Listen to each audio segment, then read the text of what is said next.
ချက်သားကိုစီပြန်ဟင်းတွေချက်စားရတာရိုးလာပြီဆိုလို့ရှိရင်တော့တစ်ခါတလေဒီလိုမျိုးလေးတုတ်စားကြည့်ပါခင်ဗျာပူပူဆက်ဆက်လေးနဲ့စားလို့လည်းရမ်းကောင်းပြီးတော့ညီးလို့လည်းရမ်းကောင်းပါတယ်ခင်ဗျာအရင်ဆုံးချက်သားကိုအစားရယ်ဂျင်းရယ်စပလင်ရယ်ချက်သွန်ဖြူလေးရယ်ရေလေးထည့်ပြီးတော့မိနစ်40လောက်ပြုတ်ထောက်ပေးလိုက်ပါတယ်ခင်ဗျာရပြီဆိုလို့ရှိရင်တော့ချက်သားကိုဆက်ထုတ်ထောက်ပေးလိုက်မယ်ချက်ပြုတ်ရီကိုတော့စကားလေးနဲ့ဆက်ချထောက်ပေးလိုက်ပါတယ်ခင်ဗျာပြီးလို့ရှိရင်တော့ပေါင်ပစ္စည်းတွေလှိထောက်ပေးလိုက်မယ်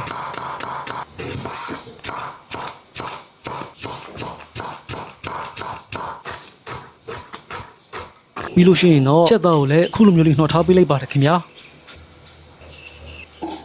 အားလုံးပြီးပြီဆိုလို့ရှိရင်တော့လှိထားတဲ့သီးရွက်တွေထည့်ပေးလိုက်မယ်ပြီးလို့ရှိရင်တော့ငံပြာရီရယ်ဆန်လှော်မို့ရယ်ငရုတ်သီးမို့ရယ်ငရုတ်စီအနီလေးရယ်တံမြာသီးလေးရယ်အခုနောက်ကချက်ပြုတ်ရီလေးထည့်ပေးပြီဆိုလို့ရှိရင်တော့အရန်ကိုစားလို့ကောင်းတဲ့ချက်သားတုပ်လေးရပါပြီခင်ဗျာ